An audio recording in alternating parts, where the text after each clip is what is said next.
My dad was the first person to teach me how to play guitar when I was 10 years old. My dad was a guitar player back in the day. Started playing with Phil Keaggy when he was 13 years old and raised us up in a musical household, you know, and he worked for a record label, and I was always around artists and studios and concerts and everything, and just fell in love with music through my dad. After my dad taught me guitar, I took guitar lessons for 5 years from a man named Gene Ford.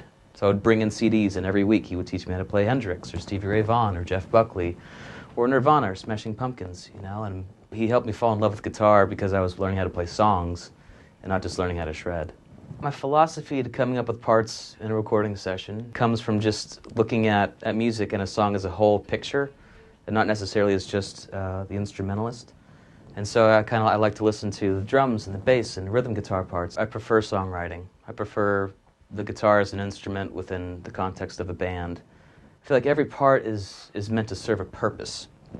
And so that's kind of my favorite part about songwriting, and my favorite part about recording is just seeing what's it missing and seeing if I can create something that kind of fills that gap.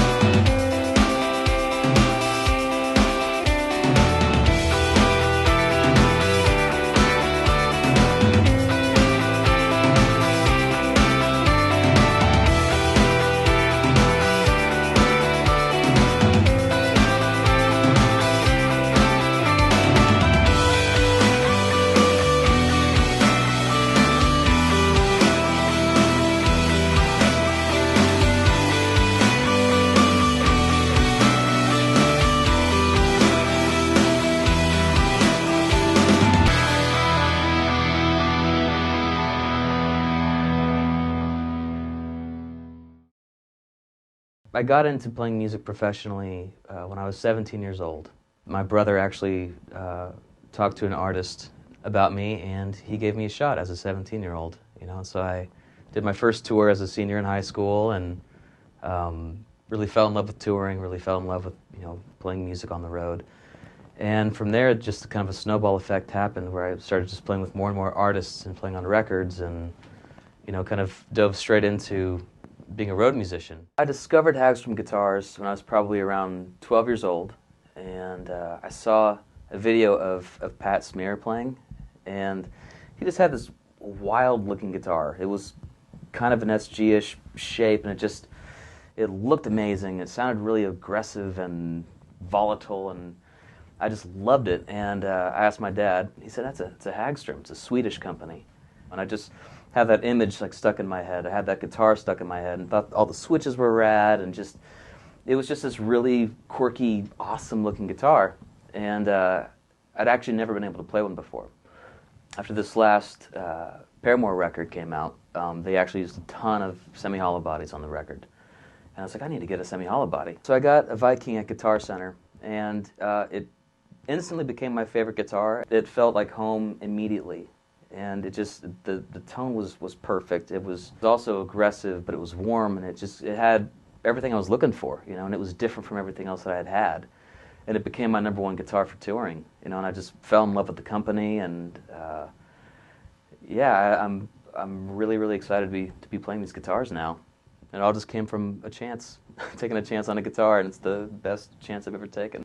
Hagstrom Guitars, for me on the road, have been a huge godsend, just because they're very, very consistent, very solidly built. They sound amazing. They're very versatile guitars. They're built incredibly well. And when we're touring, we're going through all these different climate changes and altitudes and all sorts of stuff that just put your guitars through terrible conditions. And it's amazing that my guitars, every time my vault is unboxed and my guitars are still in tune, they still play great. I've never had any crazy issues with them, and we've been through a lot. And it's amazing that, I've had guitar techs tell me that they're the most solidly built guitars that they've ever worked on. And I agree with it. They're comfortable to play night after night. I never have any surprises with them.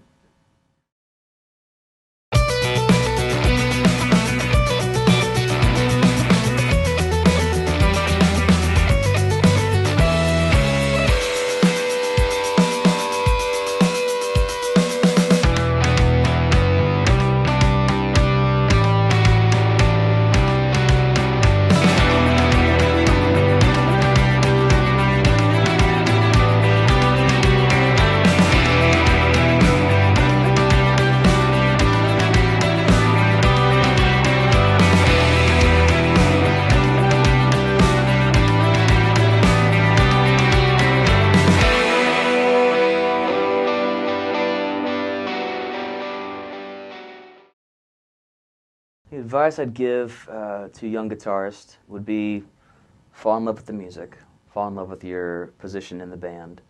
Learn how to serve a band, learn how to serve in that context, learn how to serve the song, and play every single chance that you get. You have to allow yourself to be exposed and seen for opportunities to really hit you. And once they do, then you'll be really surprised at where it can take you. I literally have been able to fulfill my dreams as a kid. You know, I've played all over the world, played nearly every bucket list venue I've ever wanted to play. And I think the hardest part is maintaining a grounded sense of mind, you know, and just, there's no room for egos. No one wants an ego. No one wants to be around anybody with an ego. And you just have to remember that in actuality, you've just won the lottery. You know, I feel like I've won the lottery because I get to do what I love for a living. You know, I get to play guitar with my best friends, and I think it's about being grounded. And I think it's about really appreciating, you know, what you do instead of being like, I deserve this, to say, I cannot believe I get to do this. And sometimes I actually do get a little choked up because I'm like, I can't believe I'm doing this. I can't believe I'm here right now. I can't believe I'm doing what I thought I would never get to do as a 10-year-old, watching these amazing shows and saying, I will never be good enough. To get to that point, I think there's just nothing but gratitude. And the hardest part is always just remembering where you come from and being grateful for where you are.